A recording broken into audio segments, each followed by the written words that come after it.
बात करते हैं जीएसटी की। सरकार ने अगले साल 1 अप्रैल से वस्तु और सेवा कर प्रणाली लागू करने का लक्ष्य निर्धारित किया है। वित्त मंत्री अरुण जेटली ने नई दिल्ली में वस्तु और सेवा कर के प्रावधान लागू करने के विस्तृत दिशा निर्देश जारी किए।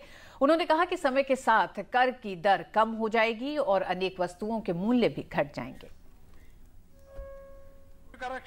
जीएसटी विधेयक पर संसद की ऐतिहासिक मुहर लगने के बाद अपने पहले संवाददाता सम्मेलन के दौरान वित्त मंत्री अरुण जेटली ने सभी राजनीतिक दलों और राज्यों की भूमिका की सराहना करते हुए कहा कि जीएसटी देश के विकास की प्रक्रिया को और तेज करने, लंबी अवधि में महंगाई पर काबू पाने के साथ साथ कारोबारियों और ग्राहकों के हित में होने जा रहा है और सरकार जल्दी से जल्दी जीएसटी व्यवस्था को लागू करने की कोशिश करेगी। कोई सेटल मॉडल नहीं है। ये इस पे भी निर्भर करेगा कि अल्टीमेटली हमारे स्लैब्स क्या रहते हैं और रेट्स क्या रहते हैं। मैंने कल आंकड़े दिए थे कि बहुत बड़ी मात्रा में जो सीपीआई बास्केट की कमोडिटीज हैं वो जीएसटी एग्जेम्प्ट भी हैं और इसलिए इन सब चीजों का उसके ऊपर प्रभाव पड़ेगा। वित्त मंत्रालय ने स्पष्ट किया कि अब जीएसटी को 1 अप्रैल 2017 से लागू करने के लिए सरकार प्रतिबद्ध है और इसे तय वक्त पर लागू करने के लिए सारी तैयारियों पर काम चल रहा है। राजस्व सचिव हसमुख अढ़िया ने जीएसटी लागू करने की राह में बड़ी चुनौतियों का जिक्र किया। जीएसटी के सामने सबसे बड़ी चुनौती जीएसटी की दर तय करने की होगी। राज्यों को नुकसान की भरपाई किस तरह से की जाएगी, ये भी तय होना अभी बाकी है।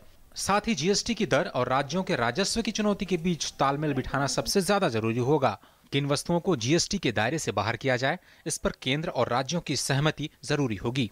जीएसटी विधेयक पर राज्यों की आम सहमति बनाना और कितने टर्नओवर के बाद जीएसटी लगाया जाए, इस पर सहमत बनाना भी जरूरी होगा। और सबसे बड़ी चुनौती ये कि राज्य और केंद्र एक दूसरे के सार्वभौमिकता में हस्तक्षेप न करें, इसका ख्याल रखना होगा। राजस्व सचिव हसमुख अढ़िया ने कारोबारियों के मन में चल रही तमाम उलझनों को खत्म करते हुए कहा कि जीएसटी के लिए पंजीकरण की प्रक्रिया बहुत ही आसान होगी। पहले से जिसका वैट और सर्विस टैक्स का पंजीकरण है, उससे जीएसटी के लिए फिर से पंजीकरण कराने की जरूरत नहीं होगी। साथ ही टैक्स अदा करने की प्रक्रिया भी ऑनलाइन और आसान होने जा रही है, यानी कारोबारियों और ग्राहकों की जिंदगी और आसान होने जा रही है। Once the GST is rolled out, doing business in India would be easier. It would help a very large body of traders, business people, also the citizens.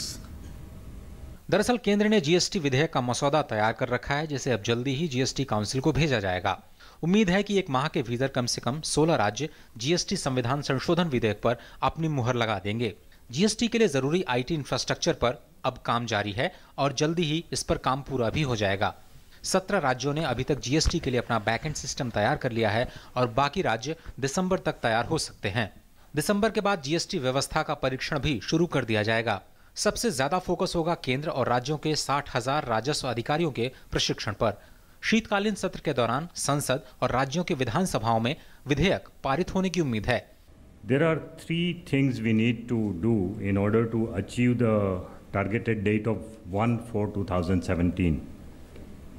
First is the establishment of a legal framework, then roadmap for IT infrastructure, where are we and where do we want to go? And third, of course, is the change management, which is a very important and the most important part of this entire exercise. GST को लागू करने के लिए अब सबसे बड़ी जिम्मेदारी GST council की होने जा रही है। उम्मीद है कि सहयोगात्मक संघवाद के इस अनूठे प्रयोग में अब केंद्र और राज्य अपने अपने हितों का तो ख्याल रखेंगे, लेकिन जनता और देश के विकास का हित सर्वोपरि होने जा रहा है। तो स्वागत कीजिए इस नए बदलाव का। जीएसटी का हसीन फसाना जल्द ही हकीकत बनने जा रहा है। Bureau report, DD news.